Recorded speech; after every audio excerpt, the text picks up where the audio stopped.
My name is Angelina Reyes. Last Thanksgiving, I pulled up to the house I bought for my parents and found a stranger, changing the locks. Not knocking, not asking, replacing them. My father was standing outside, in the cold, watching it happen. And the worst part? The man looked at me, like I was the one who didn't belong there. That's when I realized something. I didn't make a mistake buying the house. I made a mistake, trusting my family. I'm a civil engineer. I build things that don't collapse. Bridges, structures, systems. I calculate stress. I plan for failure. I eliminate weak points. At least, I thought I did. Because I didn't see this one coming. Not even close. I bought that house 8 months earlier. $400,000. Lincoln Park, Chicago. 3 floors. End unit. Rooftop view of the skyline and Lake Michigan. But I didn't buy it for luxury. I bought it because my father was breaking. My dad worked construction for 30+ years. He built homes his entire life. Just never his own. By the time I was 35, his body started giving out.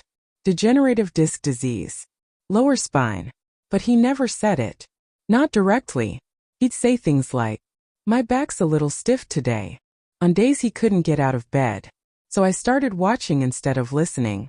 The way he taught me, and what I saw, was worse. He couldn't climb stairs without stopping.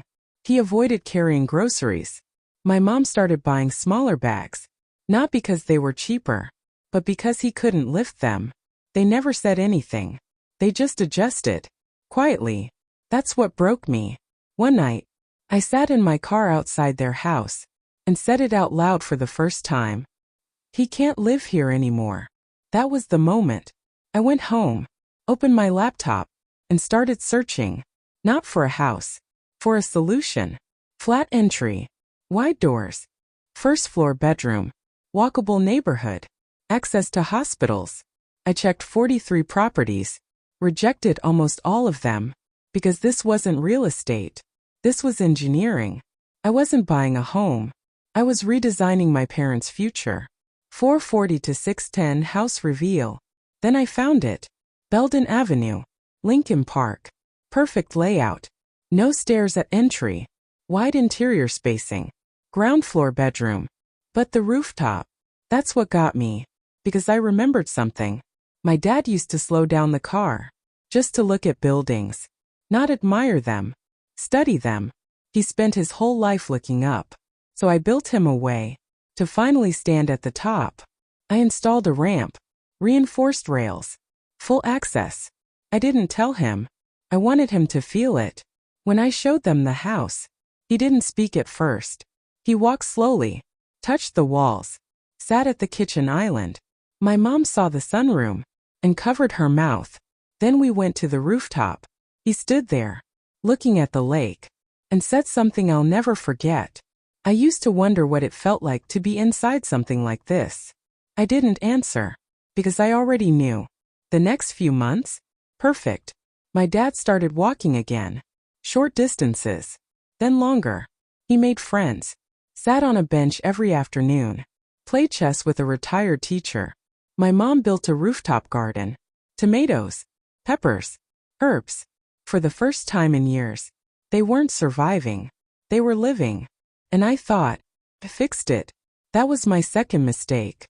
My sister Valentina called me in September. She said she had concerns about the house, the neighborhood, the cost.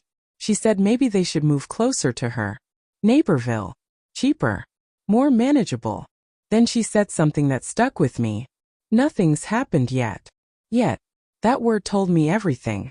She wasn't reacting. She was planning. I just didn't realize how far she'd go. Thanksgiving week. Wednesday. I pull up to the house and see the locksmith van. A stranger at the door. My father outside, watching his own home being taken from him.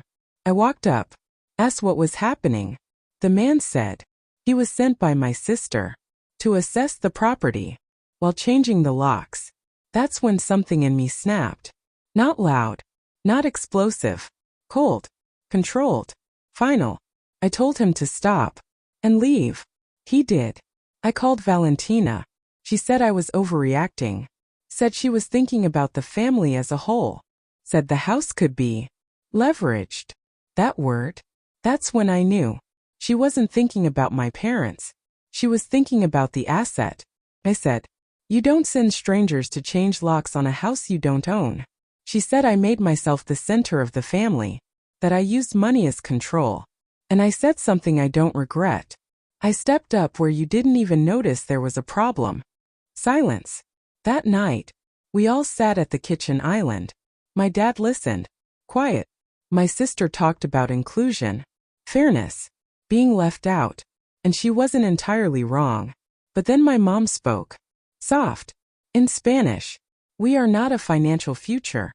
We are your parents." Everything stopped. Then my dad spoke. "I was standing outside my house today, trying to understand who decided I should be outside. No one had an answer. Because there wasn't one. She stayed for Thanksgiving. And something shifted. We cooked together.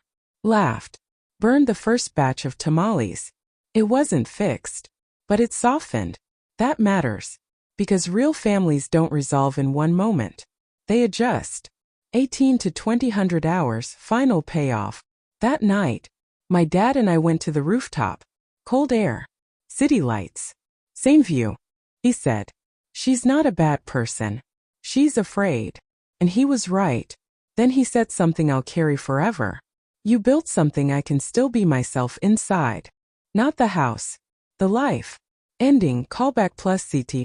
I thought I built my parents a home. What I really built was a place where they could still choose, still live, still decide. And that's harder than any structure I've ever designed. If you made it this far, I want to ask you something. Where are you watching from? And what time is it there right now? Drop it in the comments. I read everyone.